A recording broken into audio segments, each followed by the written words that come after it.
So Israel's already broke the fucking ceasefire. They already killed 100 Palestinians so far to date, and now we're hearing about this massive airstrikes which killed over 100 Palestinians, including dozens and dozens of children.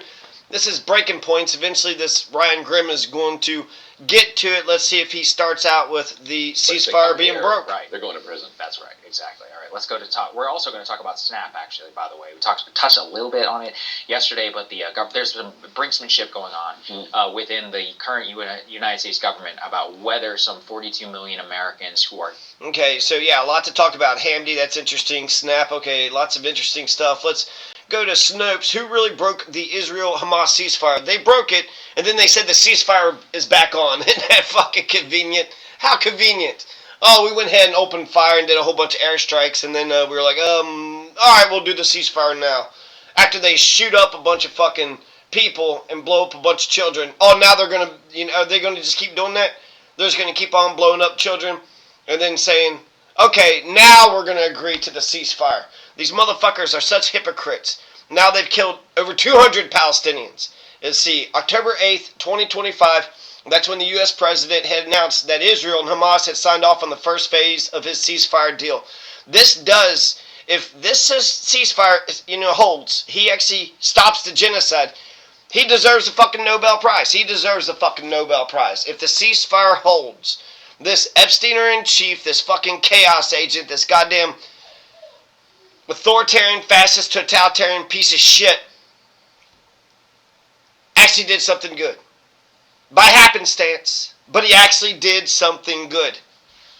And, give credit where credit is due. So there's a ceasefire. That's when it began. The president announced the ceasefire October 8th, 2025.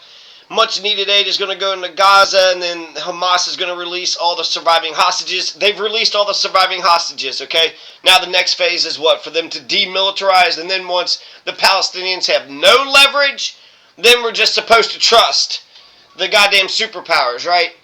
Oh boy, here goes the heater. Let's listen to him while the heater's on. Dependent on the SNAP food stamp program are going to receive some of their payments, and we actually might start to impact millions of people.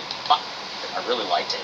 And it says, Trump is poised to end Washington's decade of the China hawks. Very astute, actually, in terms of where things are going. You probably rate us up. And I don't really know. There were two separate instances of their claims for the ceasefire breakdown. So why don't you explain it to us? If you're going to break a ceasefire, better to have two pretexts rather than just one pretext.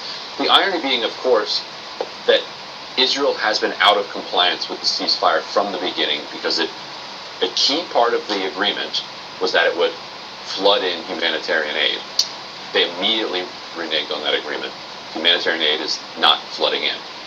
If we lived in a world where we just followed these things in a neutral and dispassionate way, we'd say, well, that is a violation of the ceasefire. I suppose now Hamas is going to just carpet bomb Tel Aviv as a response to Israel breaking the ceasefire. But let's get into the two pretexts. The first is the claims of an almost identical situation in Rafah, where a...